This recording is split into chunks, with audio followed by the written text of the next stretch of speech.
Bienvenidos a Tus Derechos, programa producido por el Tribunal Constitucional gracias al apoyo de la Cooperación Técnica Alemana GTZ. En esta oportunidad vamos a tratar acerca del rol del Ministerio Público de acuerdo al nuevo Código Procesal Penal. Escucharemos una interesante entrevista y por último tendremos la acostumbrada secuencia de preguntas y respuestas a cargo del abogado David Humet. Regresamos con Tus Derechos después de la pausa comercial.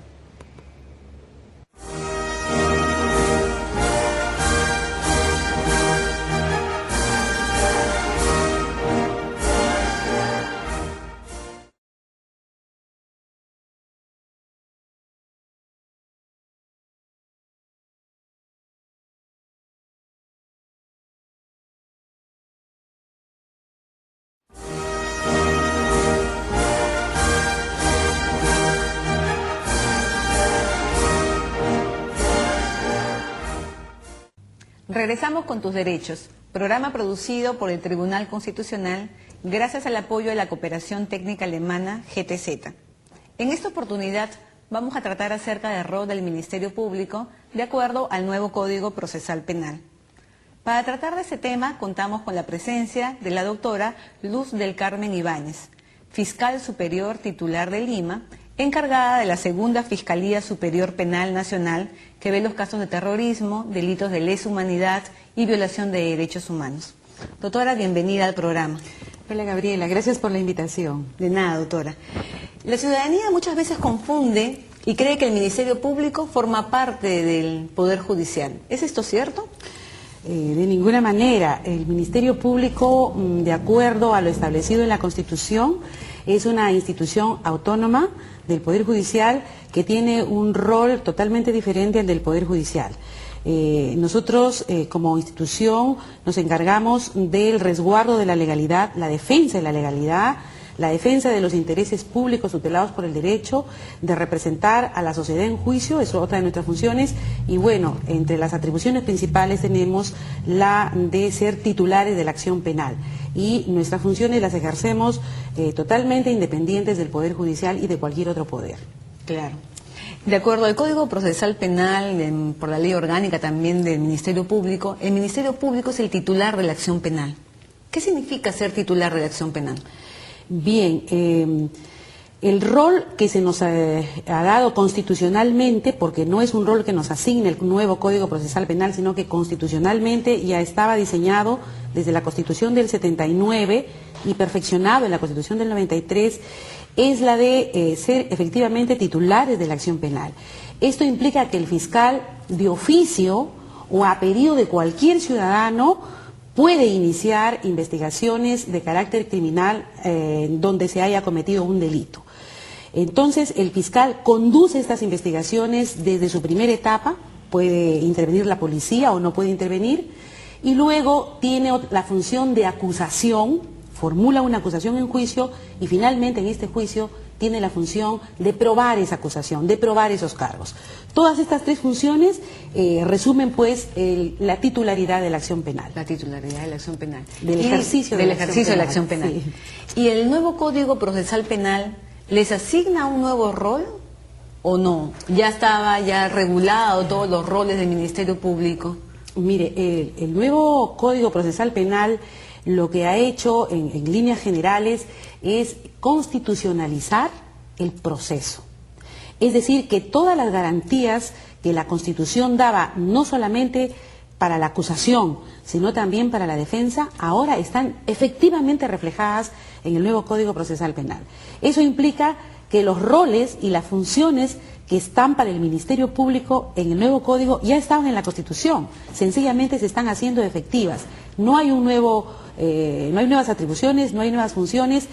Lo que sí hay, y eso hay que remarcarlo, es que ahora sí se marca claramente cuál es la diferencia entre el rol del fiscal, el rol del Ministerio Público y el rol de la otra parte, que vendría a ser la parte del acusado. ¿Qué hace ahora el Ministerio Público de acuerdo al nuevo modelo procesal penal? Es el único encargado de conducir la investigación del delito desde sus inicios hasta que pueda formular una acusación y más tarde probar. En ese rol ahora conduce por sí y ante sí la investigación preparatoria, que es el equivalente a la instrucción que actualmente lleva el juez en el modelo antiguo, y ahora lo hace solamente el fiscal.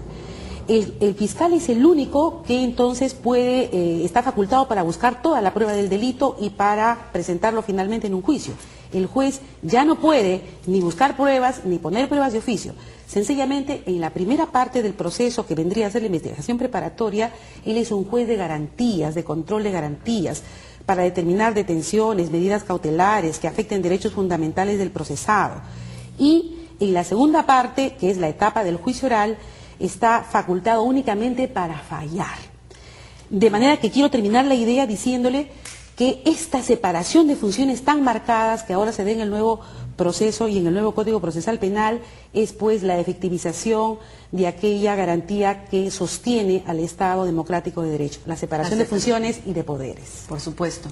En la práctica se veía que en los atestados policiales, ya la policía, luego de la investigación policial a su cargo, tipificaba el delito y muchas veces ya establecía la responsabilidad o no de la persona investigada. A la luz del nuevo Código Procesal Penal, ¿eso va a poder seguir practicándose? Bueno, eso ya no se practica en los lugares donde ya está el código vigente. La policía lo único que puede hacer es un informe detallado de todas las diligencias que haya actuado por sí con comunicación al fiscal, que para algunas de las cuales tiene facultad, o las que el fiscal le haya encomendado. Pero no puede tipificar el delito, porque entiéndase que si el único que sabe qué es lo que quiere del proceso es el fiscal, si el fiscal es, de acuerdo al nuevo código, el que decide la estrategia de la investigación para que sea la base de su teoría del caso, es el único que va a saber qué tipo de pruebas necesita para finalmente llevar a juicio y ganar ese juicio. De manera tal que el Ministerio Público es el que tiene que controlar jurídicamente todos los actos de investigación, por lo cual la policía no puede pues calificar el delito, ¿no? Y tampoco va a poder llevar a cabo investigaciones a espaldas del Ministerio Público. Eso ya no se hace, incluso ahora en el proceso común y corriente que tenemos en Lima ya no se hace. Sería imposible, los fiscales están siempre al tanto y en ese sentido son muy celosos de su función, ¿no? Claro. No puede haber investigaciones a espaldas del Ministerio Público porque el rol de la policía, señalado también constitucionalmente, es el de apoyo y de auxilio al fiscal en esta tarea de investigación. El nuevo código también lo señala. También ¿no? lo señala, ¿verdad? Diga, usted nos ha explicado claramente que el rol del Ministerio Público es conducir la investigación. Ahora, en esa conducción de la investigación y la actuación del Ministerio Público solamente está encaminada a poder aportar pruebas incriminatorias de la responsabilidad penal o también exculpatorias de dicha responsabilidad. Fíjese, eso también es quizá una precisión que trae el nuevo código, pero que el fiscal siempre lo ha practicado. Nosotros estamos obligados, siendo defensores de la legalidad y de los intereses públicos tutelados por ley, estamos obligados a actuar con objetividad. Y eso quiere decir, la objetividad implica actuar de acuerdo a lo que la realidad te dice. Y si la realidad te dice que tal incriminado tiene pruebas a su favor, no podrías pues acusarlo, ¿no? Entonces el fiscal tiene que buscar pruebas no solamente de incriminación, sino también aquellas que puedan exculpar a un posible acusado. Y en ese sentido cumplimos el rol con total objetividad y además el nuevo código nos señala que nuestro criterio, si bien es independiente, tiene que ser un criterio objetivo. Objetivo. Ahora bien, frente a la comisión de un delito o a la presunción de comisión de un delito, el fiscal, ¿qué opciones tiene? ¿Siempre formaliza denuncia en todos los casos?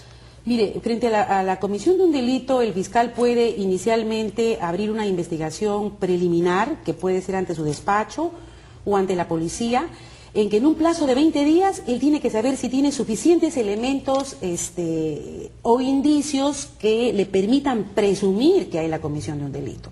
Si ya tiene esto, o también de la calificación de un documento o de alguna investigación que haya realizado Contraloría o cualquier otro órgano, él, previa vista y análisis de esa documentación, él puede decidir que sí hay indicios suficientes para que se abra una investigación preparatoria que él la va a llevar ante su despacho y que va a durar normalmente un plazo de 120 días, prorrogable a 60 días más. Después de esto, él tiene que saber si tiene prueba suficiente para formular una acusación y llevar este problema, este delito, a juicio. Si no tiene pruebas suficientes, o si no se ha cometido el delito, tendrá pues que decidirse por un archivo o por un sobreseimiento, dictando la disposición de sobreseimiento correspondiente en esta etapa. O sea que no siempre la investigación va a concluir en una acusación. Y esta resolución, esta decisión fiscal de archivamiento, la disposición de archivamiento, ¿es impugnable? ¿Se puede impugnar?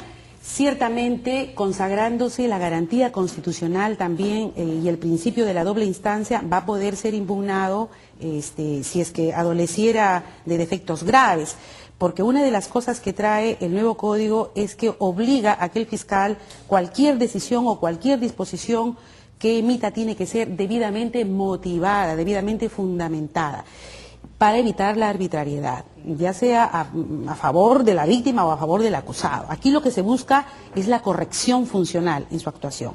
Entonces, si se ve que es una decisión de archivo, por ejemplo, totalmente inmotivada, con lógica, la parte que se siente agraviada por este tema puede ocurrir a la segunda instancia. Pero, si no fuera impugnada por ninguna de las partes, lo bueno, y también sí es una novedad del nuevo código, es que nadie, ni otro fiscal de su misma jerarquía, ni siquiera un fiscal superior va a poder solicitar o abrir una nueva investigación por esos nuevos hechos, lo que sí es una novedad. Porque actualmente en el código que tenemos sí se puede más adelante abrir una nueva investigación. Sí hay una excepción en el caso de que se aportaran pruebas más adelante de que el delito efectivamente sí se ha cometido, ¿no? ¿no? Es una excepción. ¿Y lo mismo sucede cuando formaliza denuncia? ¿Es impugnable esa decisión? La formalización de denuncia no es impugnable porque es el ejercicio de una facultad constitucional y no es impugnable porque de lo que se trata es precisamente de que se haga efectiva esa facultad. Debemos ir a una pausa comercial, continuaremos después de la pausa.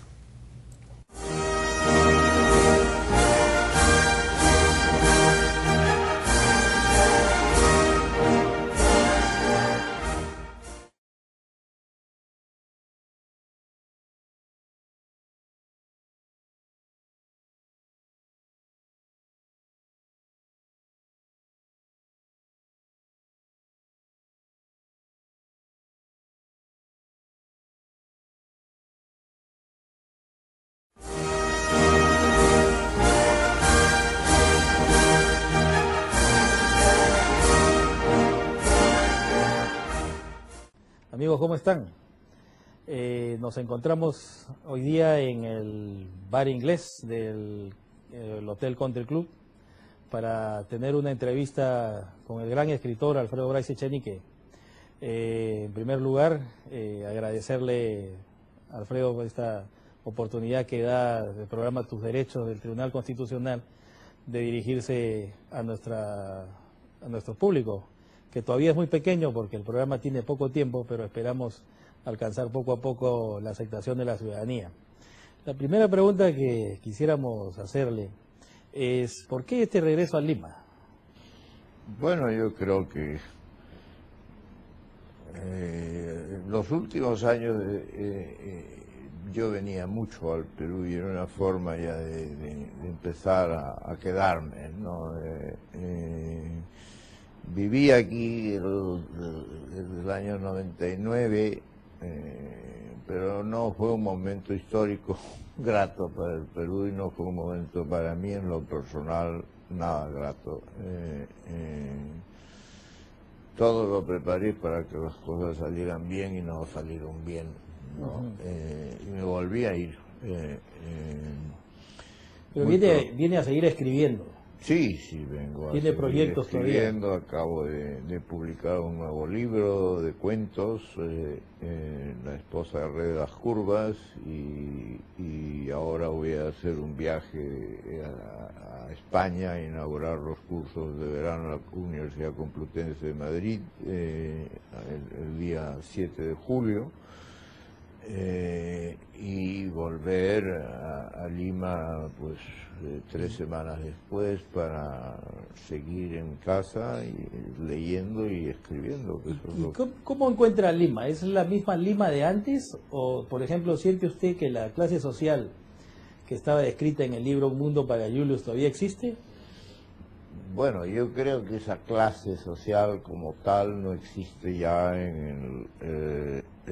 puesto que era fundamentalmente una clase apoyada en las haciendas, en el latifundio, todo aquello que terminó con la reforma agraria, digamos, pero ni la reforma agraria fue tan lejos, ni la gente tampoco dejó de reciclarse, por decirlo así, de alguna forma. Algunas familias desaparecen, otras surgen, ¿no? Yo creo que eso está ligado más bien al destino de las familias históricamente en el Perú, ¿no? Hay un estudio de Peter Claren sobre 3 familias, y aquí las fortunas no duran más de 3 familias: el que la hace, el que la consolida y el que la gasta. Y el que la gasta, ¿no?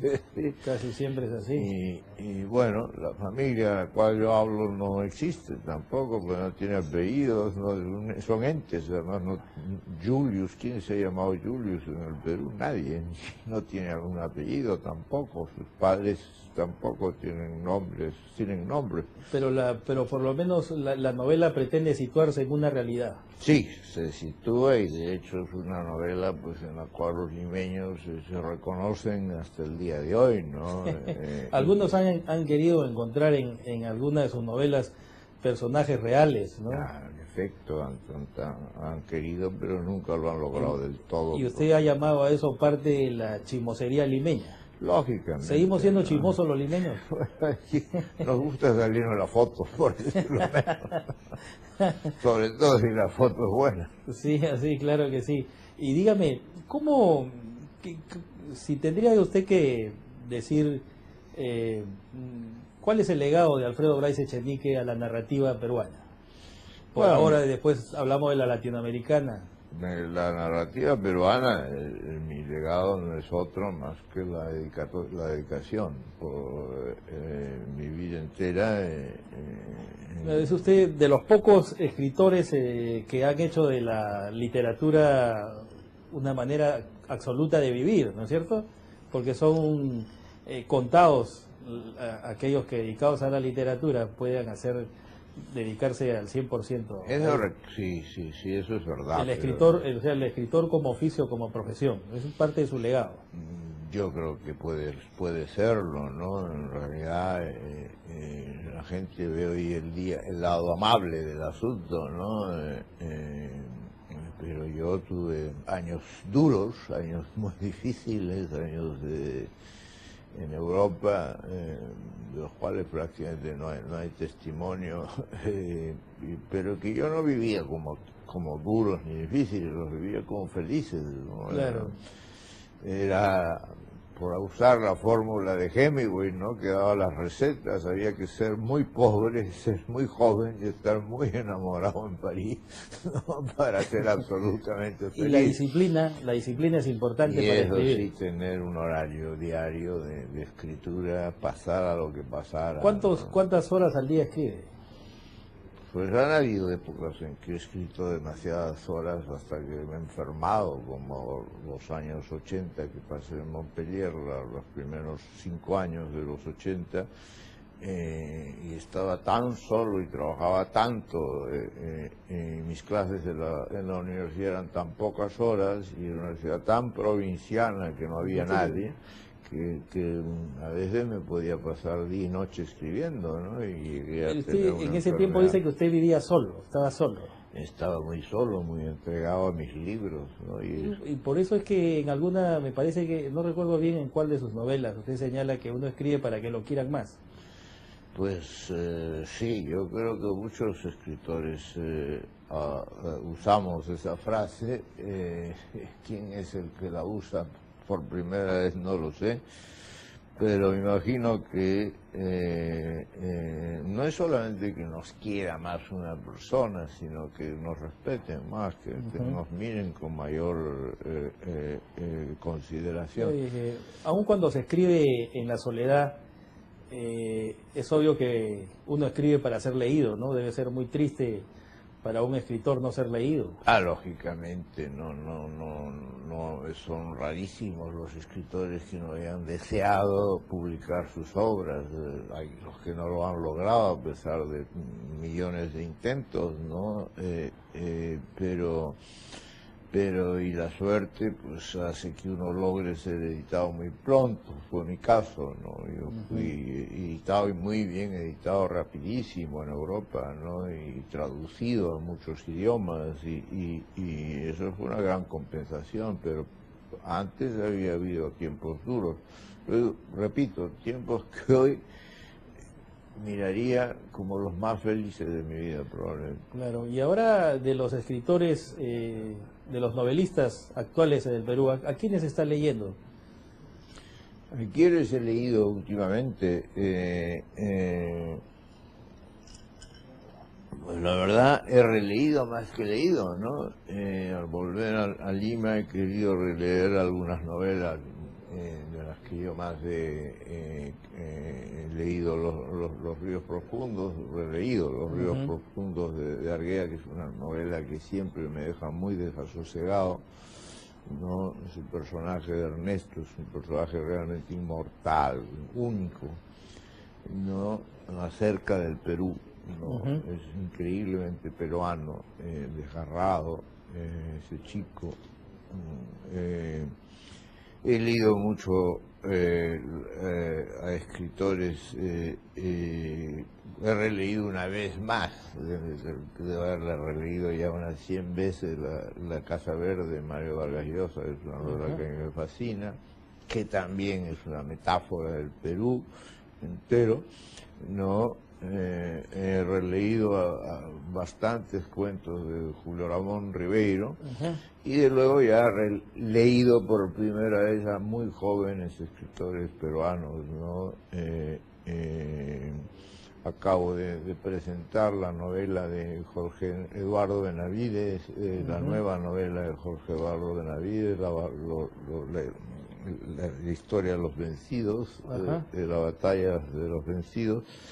Una novela espléndida, que ganó un premio aquí en el Perú, de novela corta, y bueno, muchos novelistas. De los novelistas, digamos, hablando básicamente o fundamentalmente de Vargas Llosa, en comparación con su legado literario suyo, me da la impresión que Vargas Llosa es el escritor de las técnicas, ¿no?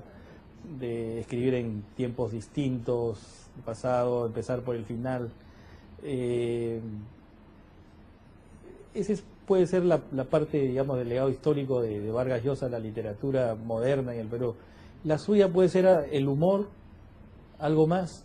Yo creo que en realidad lo que más nos une a Mario, y lo que más, el legado más importante que dejará Mario,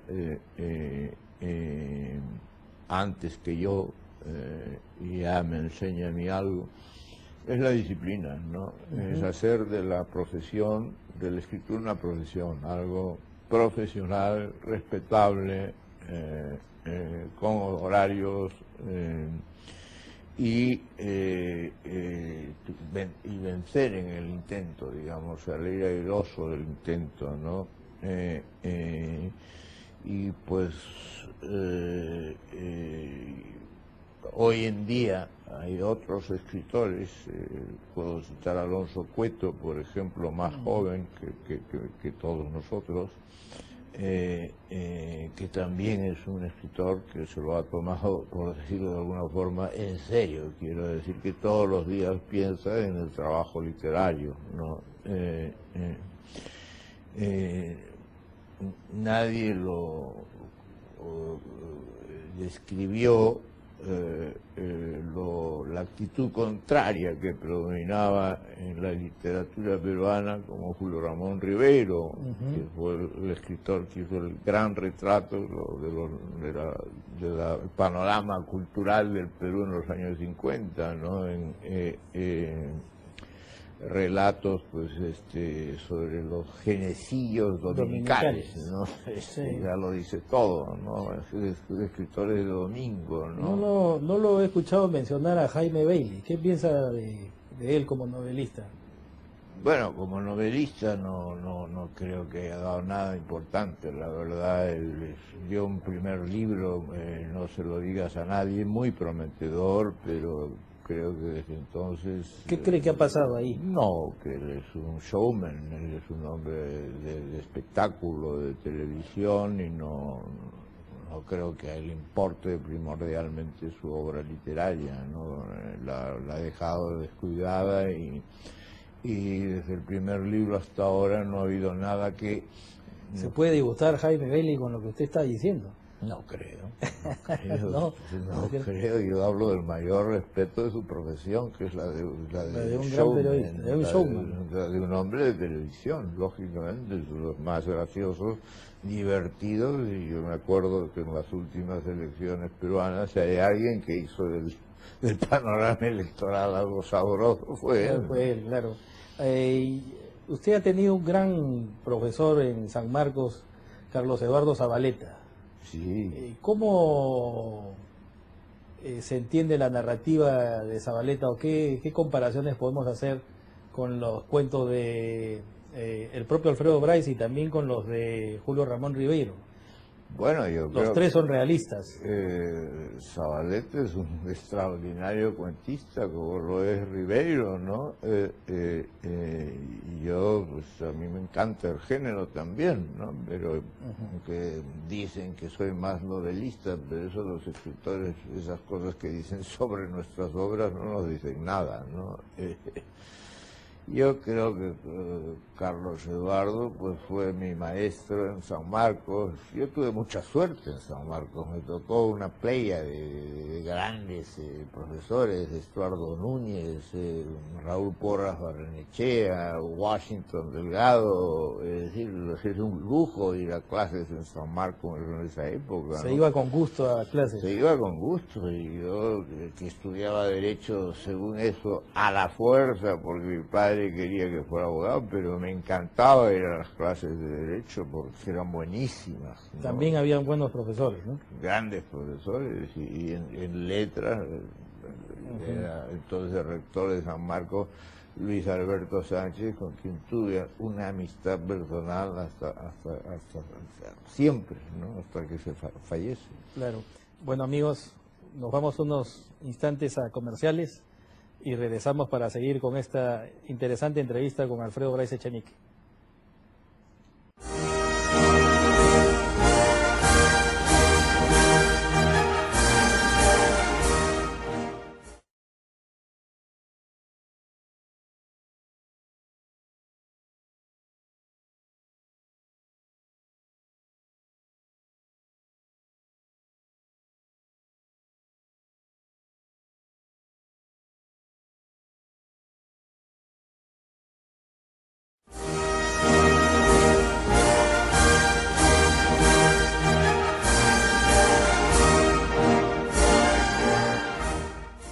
Seguimos con esta segunda parte de la entrevista al escritor nacional Alfredo Bryce Echenique aquí en tu programa Tus Derechos, programa producido por el Tribunal Constitucional. Don Alfredo, en la primera parte de esta entrevista usted mencionó a Luis Alberto Sánchez como un gran maestro. Creo que uno de los aspectos más importantes de la obra de Luis Alberto Sánchez es haber incorporado a la historiografía de la literatura peruana las culturas aborígenes. Y además me parece esta suerte de visión enciclopédica, panorámica total de la literatura peruana. ¿Usted cree que ese esfuerzo ha sido bueno, ha servido para algo, o son más valiosas las monografías concretas, personales, sobre un determinado tema? ¿O siempre es bueno historias así tan grandes como la de Luis Alberto Sánchez, que no solo fueron sobre la literatura peruana, sino también sobre la literatura americana, universal? Así es, pero bueno, su curiosidad era gigantesca, ¿no? Esto era casi paradójico, un hombre que era ciego, ¿no? Que tenía desde muy joven un problema de ceguera que llegó a ser una ceguera total, ¿no? Yo lo que recuerdo de Luis Alberto es el gran maestro, por un lado, rector de San Marcos también, pero bueno, esto ya me era ajeno porque era una cosa de su tarea docente, un aspecto de ella, pero la intimidad local llegamos después de escribir yo mi primera novela, No un mundo para Julius. Él fue un hombre generoso, me buscó, salíamos a comer y nació una amistad entrañable, ¿no? Y era un hombre curioso de todo, ¿no? Curioso de todo. Sí, uno llegaba de Europa y le decía cosas que uno no se había dado cuenta que estaban pasando en Europa. ¿Cómo podía un hombre que estaba ciego, ¿no? Era la disciplina, era un monstruo de disciplina, daba la impresión de no serlo, pero él cuando salía en la mañana ya había hecho no sé cuánto tiempo de ejercicio, de gimnasia, había escrito no sé cuánto tiempo, había preparado sus programas de radio, de televisión, incluso. Impresionante la capacidad de trabajo y de entrega de ese hombre, que al mismo tiempo no pedía nada a cambio, ¿no? Y dígame, ¿y qué es lo que él pensaba de su obra, de la suya? Bueno, yo creo que a él la novela Un mundo para Julius, la primera de mis novelas, le caló muy hondo, ¿no?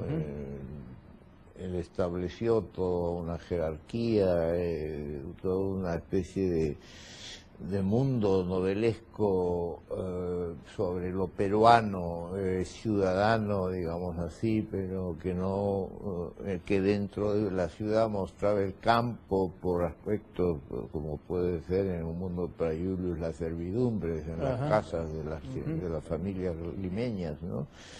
Que venía de una gran tradición que por Duque, de José Díez Canseco, que se reimprimió en esa época. A propósito de ese libro. Por ejemplo, ese libro no existía cuando se publicó Un mundo para Julius y se reimprimió a raíz de esa publicación, y yo pude leer a mi precursor, ¿no? Al hombre que me había marcado, ¿no? Así es la literatura muchas veces. Es un poco lo que decía también Borges, decía a propósito de... Dice, el escritor crea sus precursores. O sea, así es.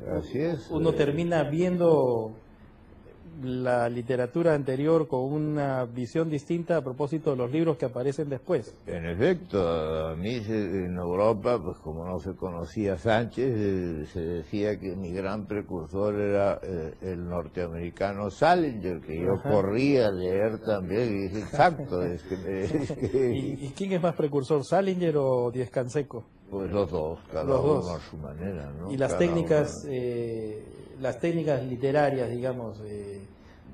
Yo creo que las técnicas literarias son las que uno va inventando a medida que trabaja, a medida las lecturas, que escribe. Dos pasos... Hay que recordar esas palabras maravillosas de Graham Greene, ¿no? De ese gran novelista que es Graham Greene, que dice: los mejores momentos en la vida de un escritor son aquellos en que sus personajes empiezan a hacer cosas que al escritor jamás se le hubieran ocurrido que iban a hacer, y a decir unas locuras que al escritor jamás se le hubiera ocurrido. Ese es un tema, claro, que no solo me parece le pasa al escritor con sus personajes, incluso, claro, los personajes empiezan a tener vida propia, e incluso una novela puede empezar como un proyecto, y ese proyecto puede terminar desbaratado por la propia imaginación y el propio curso orgánico de la narración, de la escritura. Pero también pasa lo mismo con la crítica. A veces los críticos terminan viendo en las novelas lo que los escritores nunca pensaron o imaginaron. Ah, no, claro, los críticos se parecen mucho a los economistas, ¿no? Cuando analizan una crisis que ya pasó, utilizan un escalpelo finísimo, ¿no? Su operación quirúrgica es la más fina, ¿no? Con los instrumentos. En cambio, el escalpelo para la crisis actual suele estar bastante... ¿Y usted ha sentido que los críticos han sido injustos con usted? No, ¿O han sido precisos? No, han sido muy generosos en todo caso. También han habido algunos que te han dado machete, ¿no? Pero bueno, pues ya sabes por qué viene el machete, ¿no? ¿Por qué cree usted? Acá hay mucho machete. Vargas igual, Llosa ¿no? en El pez en el agua decía que los peruanos somos muy envidiosos. Bueno, yo nunca vi, vamos a aplicarlo al campo del fútbol, ¿no? Ahí se ven mejor los machetes, ¿no?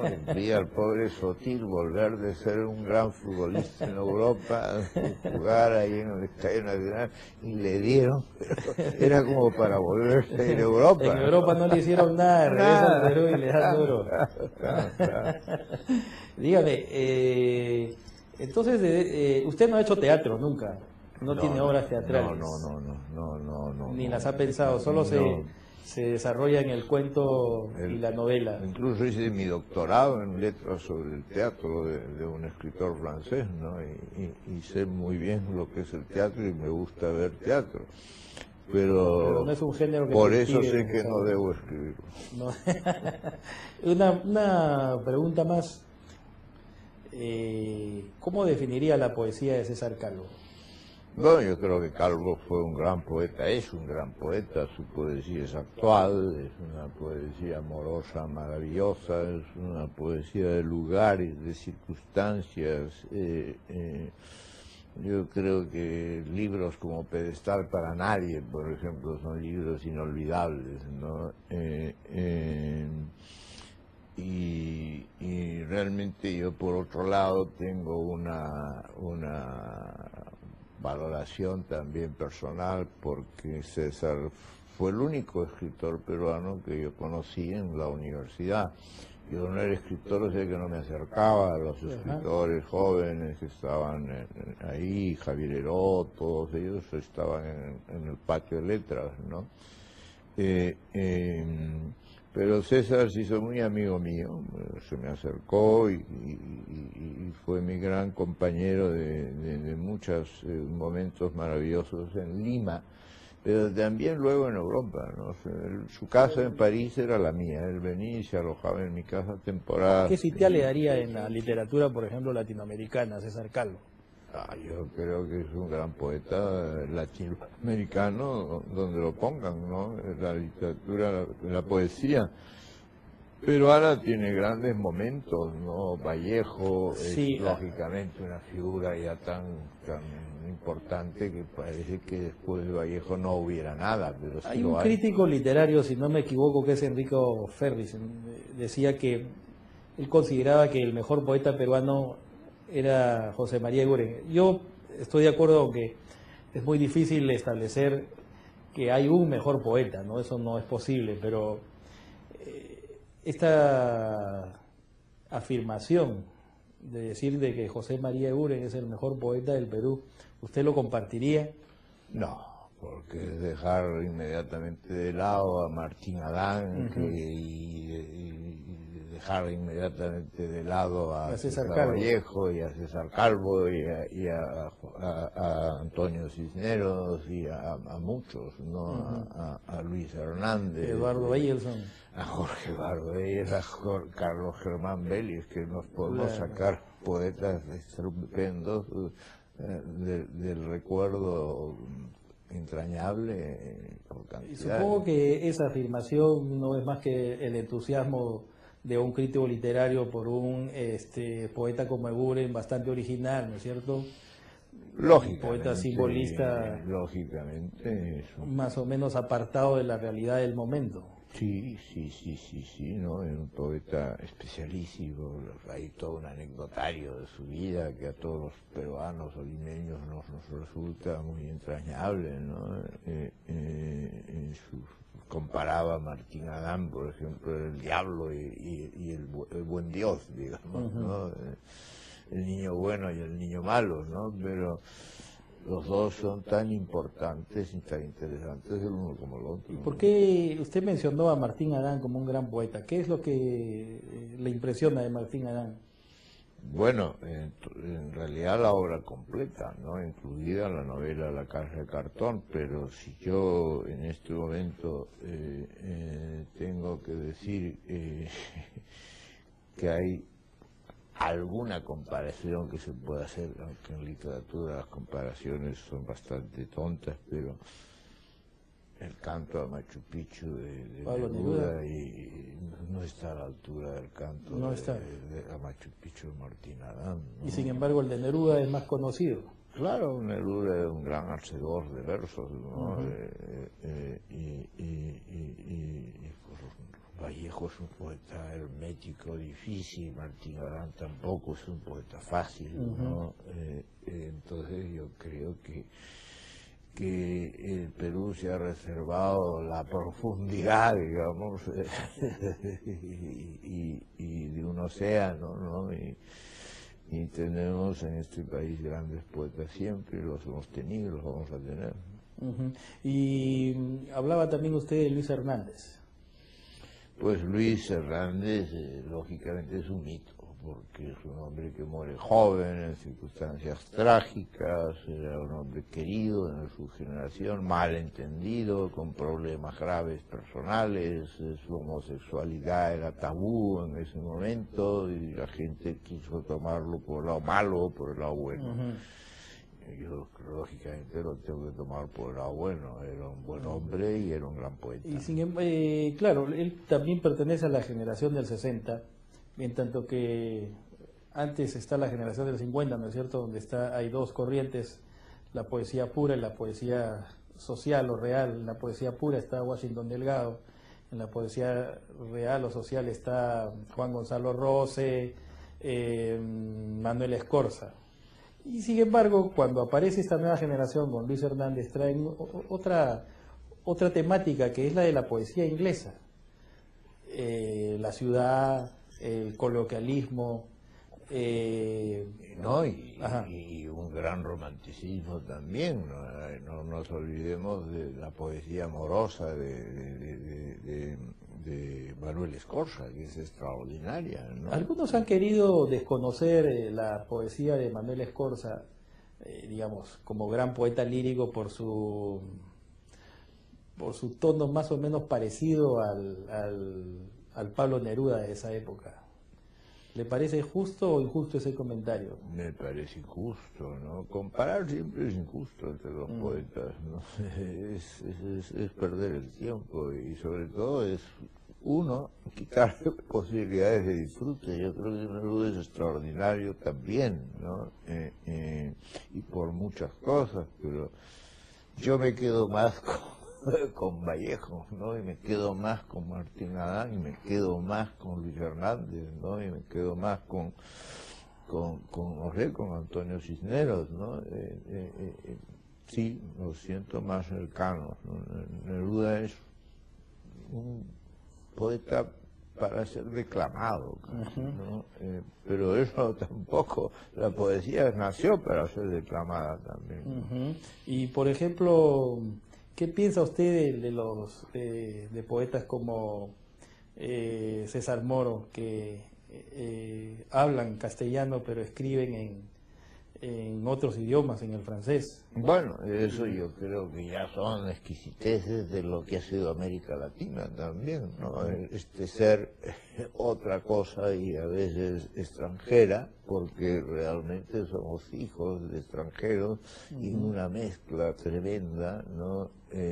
¿Por qué era que todos los autores latinoamericanos, y ya no solamente peruanos, todos, y sobre todo centroamericanos en una época, iban a París y tenían que andar en París y vivir en París? ¿Y usted ¿no? cree que los escritores nobles o quienes aspiran algún día a hacer de su vida un destino literario, usted considera que todavía tienen el sueño de París como la ciudad a la que hay que ir para encontrar inspiración?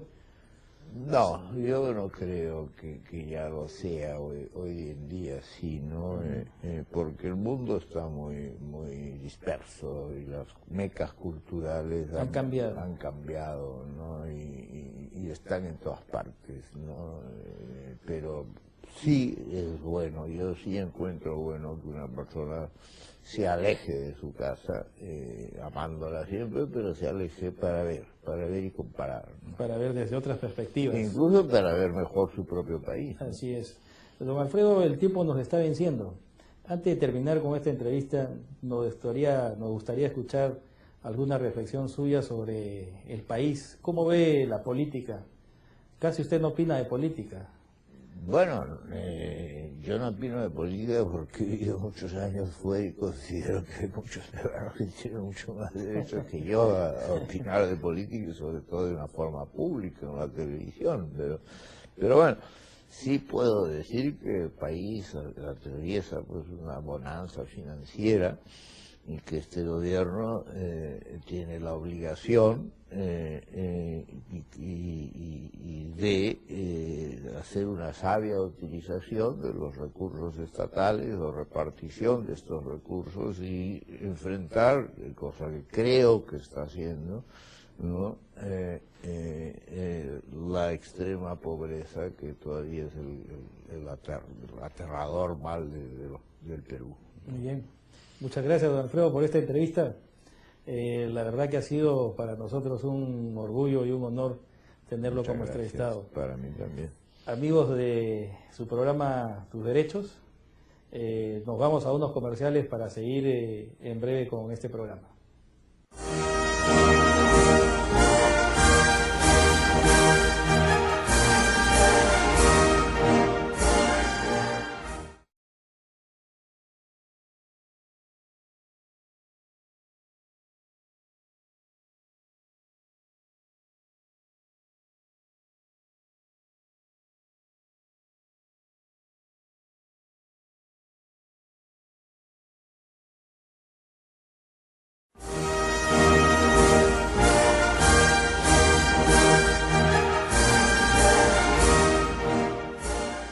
Regresamos con Tus Derechos. Es momento de presentar la secuencia de preguntas y respuestas a cargo del abogado David Dumet. Adelante, David.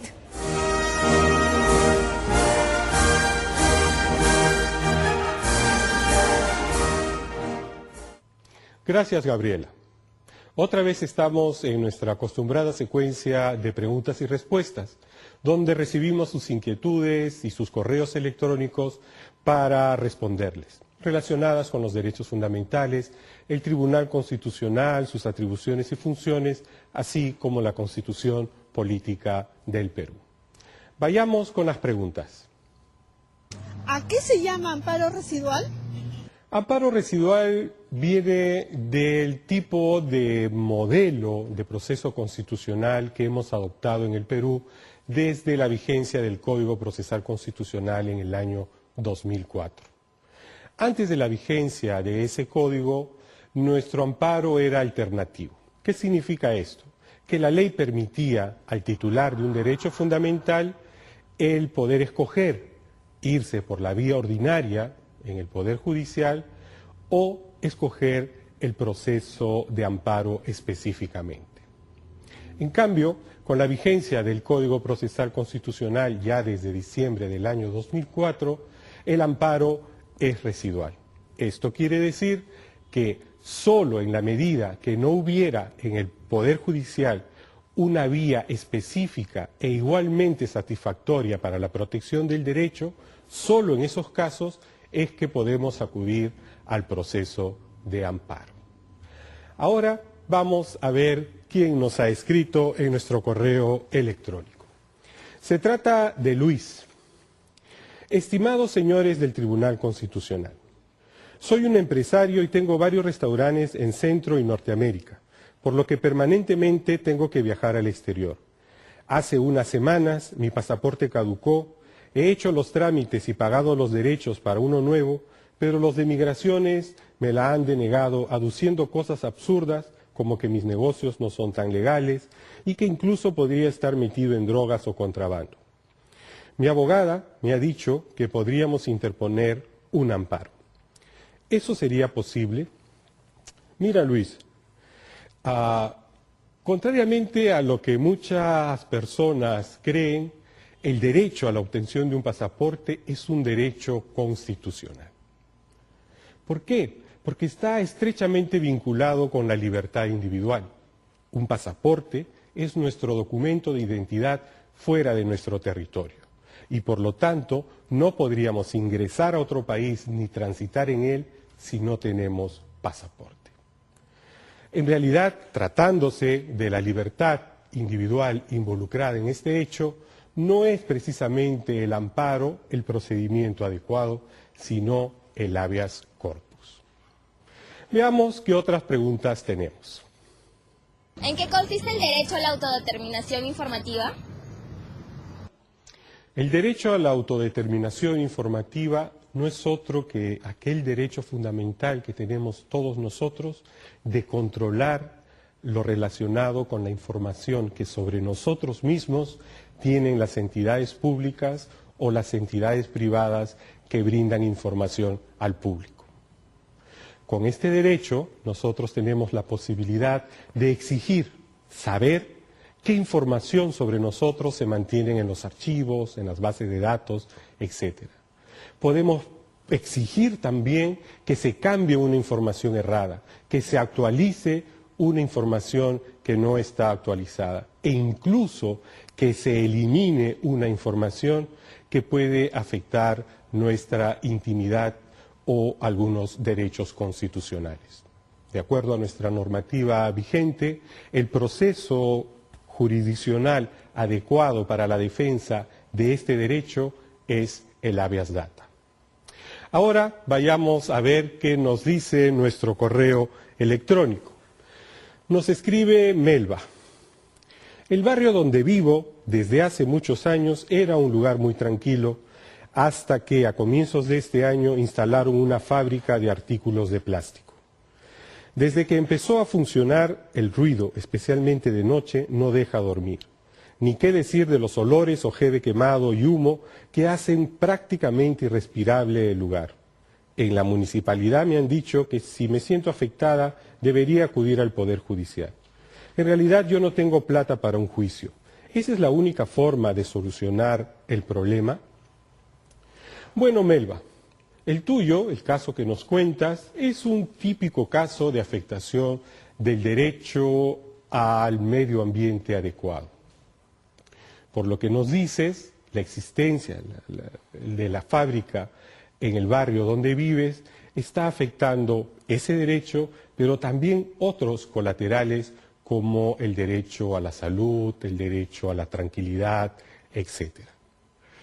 En la municipalidad no te han debido dar esa respuesta, porque justamente son los funcionarios municipales los que en primer lugar deben encargarse de investigar denuncias de este tipo y sancionar con multa o retirando la licencia a estas actividades que pueden perjudicar seriamente la salud de los vecinos.